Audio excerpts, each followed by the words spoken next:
Dear Kevin Durant, please stop tweeting. You're embarrassing us, and you're making yourself look bad as well. So what is this video about? Okay, so for starters, we've got some really good news. One, the first game of the season, well, the first two games of the season are just going to be amazing. We already know this immediately. I'm pretty sure the Lakers are getting opening night against the Warriors, and more importantly than that, KD is gonna have to watch the team that not the team that drafted him, but the organization that came directly after the team that drafted him, because the Seattle Sonics became the Oklahoma City Thunder. Blah blah blah blah whatever. That team is going to hoist the banner, and Kevin Durant is going to be on the opposite side of it. For the person who scheduled this, you are a master at work, and they need to allow you to cook forever. I'm not sure who you are, but thank you. Obviously, this has led to like minor discourse with NBA fans being like, "Oh my God, I can't imagine being that poor guy watching his former team do it." It's like watching your ex-girlfriend get engaged to a guy who you might think is better than you. Now, I have no idea what that feeling's like because I'm 21. Yeah, I know I look like I'm gonna approach my 30s soon, but you can stop. All right. More importantly, I want you to think about the Christmas games as well. The Christmas games are also going to be legendary, but we're not here to talk about those. But really quickly, I will tell you the Christmas games are great. We got Minnesota and Denver. I think that's going to be great. The Cavs are playing the Knicks. Finally, Boston is not going to be playing in a Christmas game. I have waited for this for years. But New York's still getting a Christmas game, so I guess boo. There's that. Lakers are going to be playing the Rockets. That's a fun game. KD, LeBron, Luka, the rest of the guys. Oklahoma's getting a Christmas game. I can't remember who they're playing against, but that also looks good. All the Christmas games look really good. But no, we're here to talk about Kevin Durant and his inability to stop tweeting, and yeah, just really that. Just stop using Twitter, dog.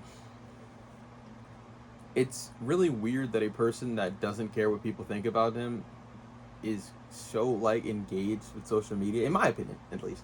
Because when I'm engaged with social media, there's no one talking about me because I'm not popular, and like I don't give it. Even if they were, I wouldn't give a shit what you say. Like if you disagree with me on the internet, I'm just gonna be like, okay. And then I see a bomb to your house. I'm just joking. But yeah, no, these tweets have been like really absurd and obsessive, and a bubble just came out of my hair. I have no idea how that happened. Ignore that. Yeah, but like, dude, I don't get it. He has been getting grilled on Twitter. He's like, oh, they finally won a championship, and everyone's like, is Kevin Durant trolling? Probably, obviously, like there's no way he doesn't understand why they didn't win a championship in 10 years, right? Duh. Right? They won a championship within what? Honestly, it's within less than 10 years of him leaving. Right? He's like, oh, they finally did it for the first time in 10 years, blah, blah, blah, blah. Right? And I know it's probably him feeling shaded or blah, blah, blah, but the more and more he tweets, the less and less I saw a tweet, it was like, the more this man talks, the less and less I'm like concerned with 35 going up in the Raptors. And it's just OKC fans for the most part being like grilling him. But at the same time, they're just NBA fans with the context of all time. They're like, dude, you made the softest move in NBA history, and the less you talk about it, the better your legacy will be. Dude, it's I don't know if it's insecurity. I don't know if it's like I'm gonna just say it. It's insecurity. I don't see Steph acting like this. I don't see Braun acting like this. I don't see a lot of the guys from his era acting like this. I don't see Giannis. Giannis might tweet a while, but it's normally like, oh, dude, I would love to do such and such and like have fun. I don't see Jokic tweeting. Jokic is horse racing, dog. I don't think he knows the internet exists. He might, but he might not. You got a lot of like Tim Duncan-esque figures in this era who are like, I don't really care what's going on the internet. Obviously, Kawhi doesn't even speak in real life, so the idea of Kawhi Leonard tweeting out anything is just absurd. Just stop talking on the internet, dude. Please. Every time he says something, it gets worse. So why do Warriors fans? He said some he replied to a tweet saying, "Why do Warriors fans hate KD?" It's like you'll never recover this. They'll never recover those Finals MVPs. 2017, I get why you won that one. 2018 was highway robbery, and I don't care what anyone says. You can say he won those ones fair and square. I don't agree with you, and I won't agree with you. You can say the lack of success that Kevin Durant has had outside of Golden State has nothing to do with the Warriors organization, and it's a lot more to do with his, him having an injury that would have, ended most players' careers previously. Okay. Fair. But I do just think it's funny that he's more first round sweeps than he does conference finals appearances. I just 2-0. I do think it's funny that the team that swept him got dealt with in 6 by the Warriors. And just when we say the Warriors, I just want people to remember this. This is backpack Draymond Green, jump shot, post Achilles and ACL, Klay Thompson, and Andrew Wiggins was the supporting core that helped Stephen Curry hoist that banner. And before we say Jason Tatum and Jaylen Brown were young, they hadn't even come close to winning a championship. As if they weren't going to be unless they weren't perennially in the fucking Eastern Conference Finals, like at this point in time, right? And more importantly than either of those things, as if we didn't see Kevin Durant shit himself when having these two guard him. Like, what? No? Like, I thought he was the greatest scorer of all time. Are we only saying the greatest scorer of all time had a 2-year stretch of being the greatest scorer of all time? And that stretch just happened to be with Stephen Curry on the same court as him? Is that what we're saying? I don't know. If he had Kyrie Irving, was that not enough?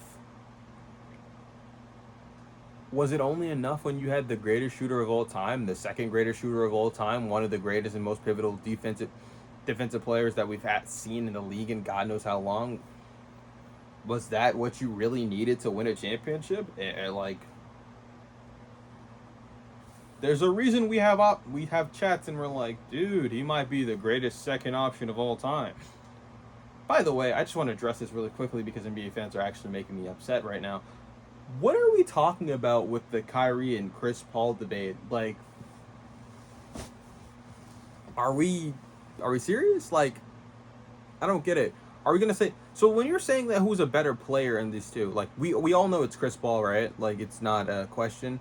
And then when we don't say that, we realize that Kyrie is a lot more of a role player than he is as a superstar, right? Like, he's an all-star. Don't get it twisted. Perennial, very great player. Don't get it twisted. Love the guy to death.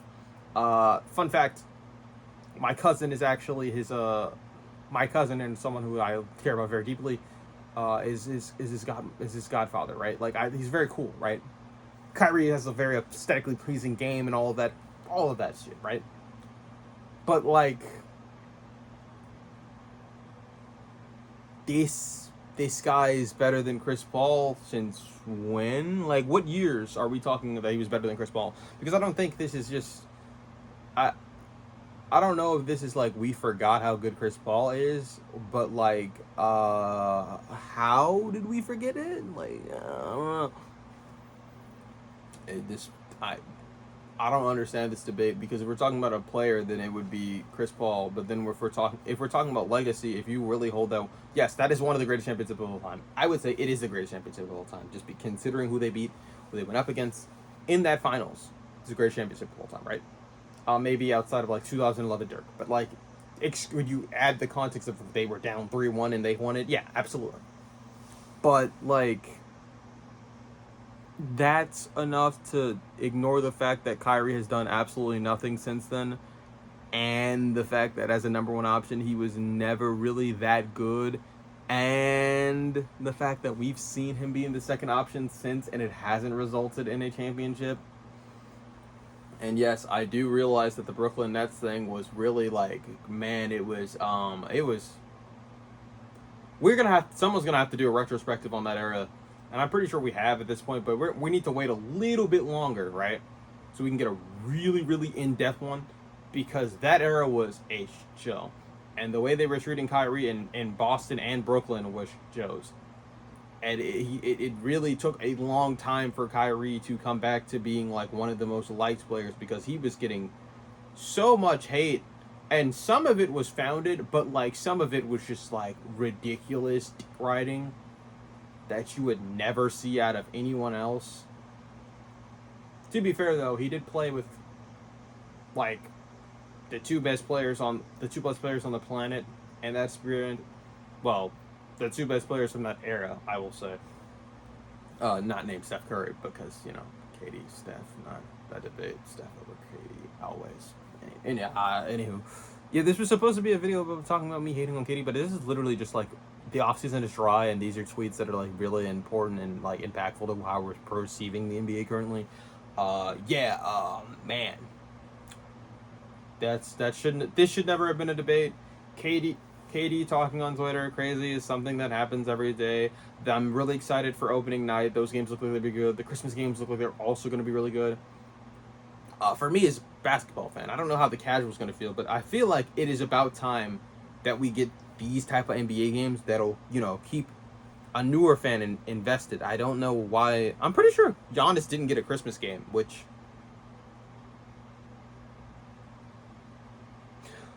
I don't know how that makes sense. Don't know. Obviously this year we couldn't do a runner-up versus the person who won the finals, because Tyrese Halliburton is injured, and that was kind of like one of the biggest appeals to that matchup. Like in a normal year, and where Halliburton doesn't have that injury, obviously we get that. That would be nice. Is there any other basketball news that I'm really like just, man, I don't know where Russ is. Where is Russ going? That's something I'm worried about. Where's Russ going? And also other players that have not gotten the contract that they've been looking for because of the new CBA. Cam Thomas, if you're a basketball fan, you know who this guy is. Mr. Shot Tucker. I was really looking forward to seeing what him and Michael Porter Jr. get up to, because who is going to pass the ball in that duo? I don't know. The Gittler is up for a new deal as well, and he can't get the deal that he wants out of Chicago. Now, I understand why both of these teams are pretty hesitant to pay him. Quentin Grimes as well. Quentin Grimes had a crazy like stretch for Philly, post getting traded from the Dallas Mavericks, which fired Nico Harrison. But like crazy, like he dropped 40, and it was like on mad good efficiency. It was busting that team's ass. Like, it was disgusting. Did he drop 40 like 2-3 times in that? You know, like it was a weird stretch. Regardless, yeah, that's something. The Philly era, this entire like the process era might just be over. Like I think we're getting more and more news about Joel Embiid's like injuries and stuff, and like his knees. Is it time for a rebuild? I'd say yes. There's like no, I don't know what their pick situation is, but I'm pretty sure there's like no reason not to tank. You just gotta who appears to be a star and who's gonna, according to his stock in the draft. I don't really know how he's gonna play. I'm gonna wait until I see him on the court. I like this rookie draft class, by the way. He's supposed to be good. Oh, mad random thing that I saw. What is going on? The Hornets.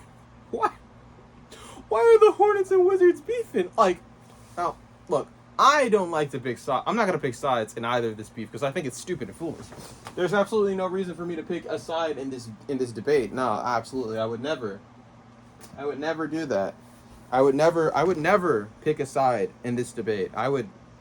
What? That's crazy.